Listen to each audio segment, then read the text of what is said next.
Are you struggling with tight hips every time you squat, run, maybe get out of bed, or just do general movement? Well, I'm right there with you. I've had terrible hip mobility for a long time, and these are some of my go-to ways to help immediately improve your hip mobility so you can get back doing the things you like to do.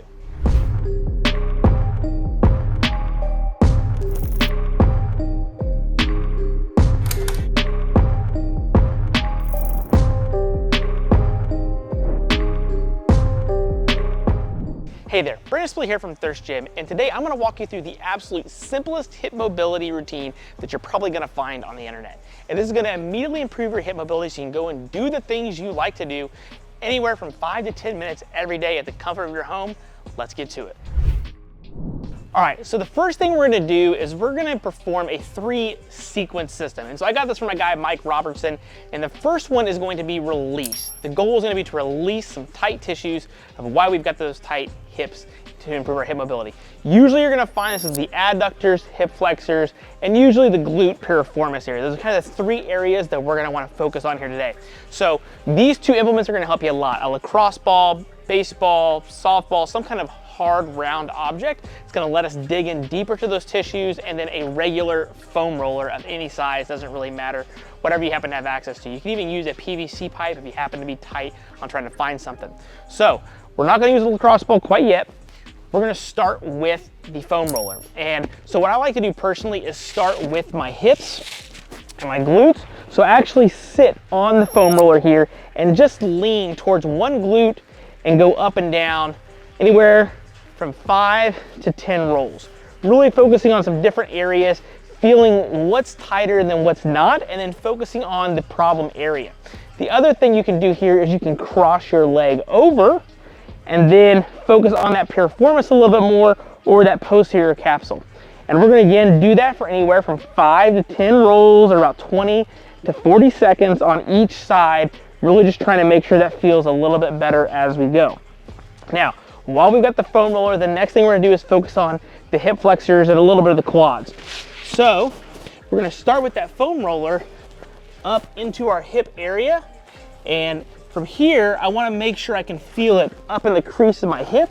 And then I'm going to just roll forward and back in that hip area, okay? Really trying to stay up more towards my hips because I'm trying to improve my hip mobility. There's nothing wrong with doing more of your quads. If you really wanna start down here and actually get some of your quads to get that rec fem, that's entirely okay as well. You can also bend your leg to also make a little bit more of a focus, but you wanna go nice and slow, again, feeling where you have some problem areas.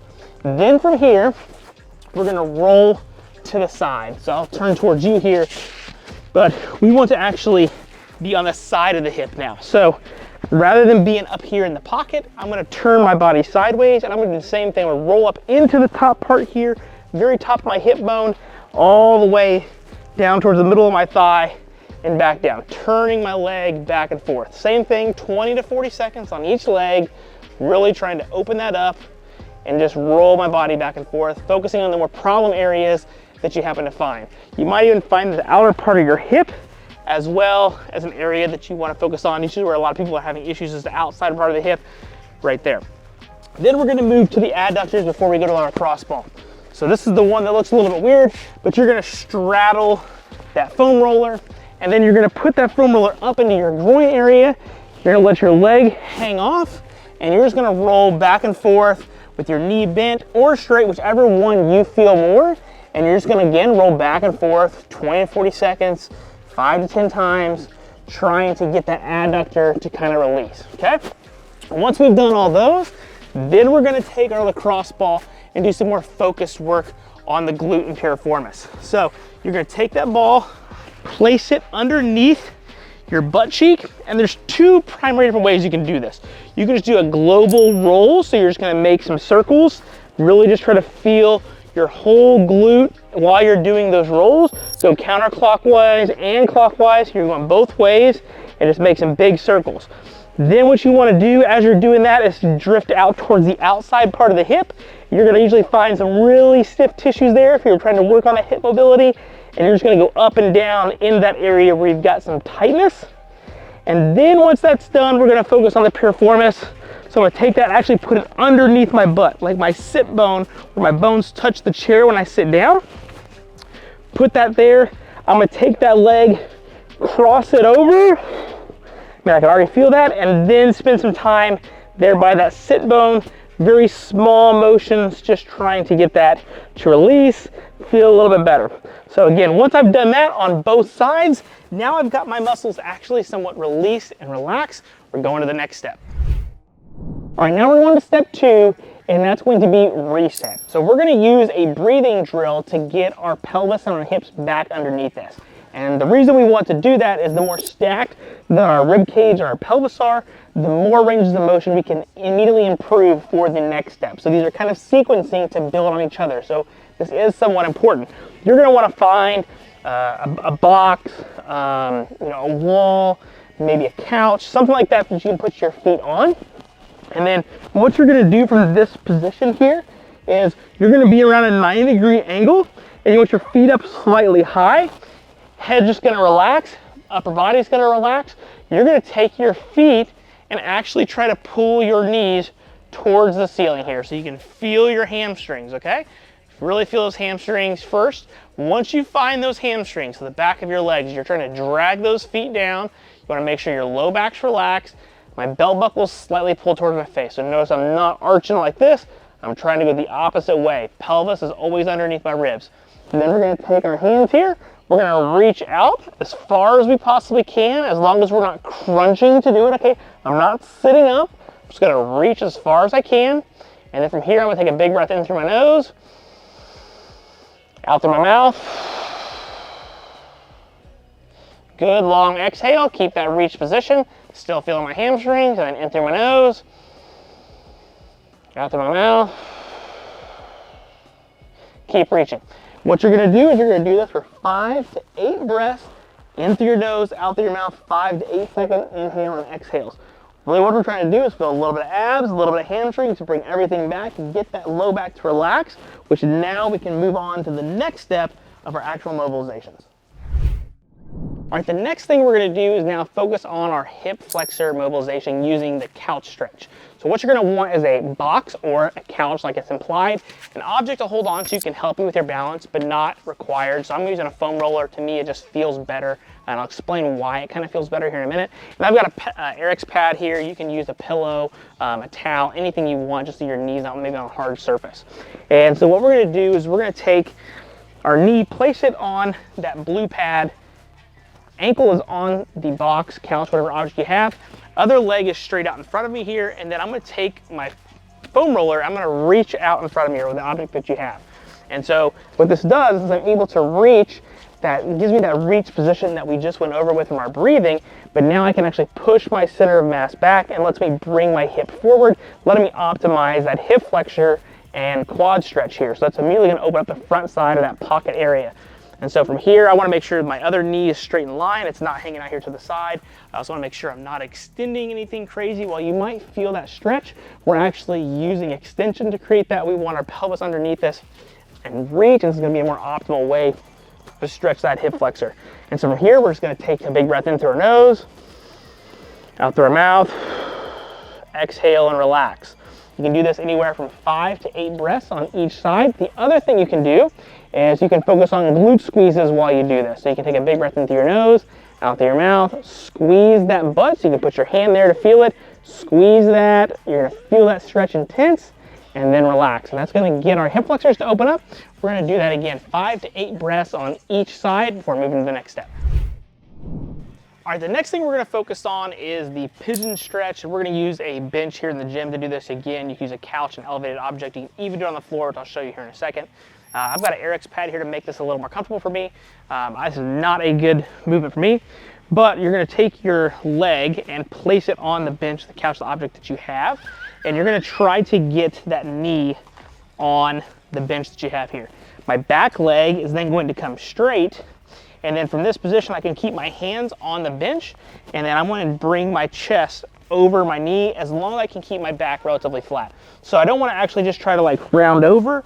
I want to keep my chest tall, push my weight into my butt cheek here, hands on the pad or whatever I'm using, in through my nose, out through my mouth, exhale, and then sink into that hip a little bit. In through your nose, out through your mouth, exhale, and sink. So just kind of relax there, hang out. Again, 5 to 8 breaths, and then we're gonna switch sides. I'm gonna show you the other side here though, so you can see the back stance leg.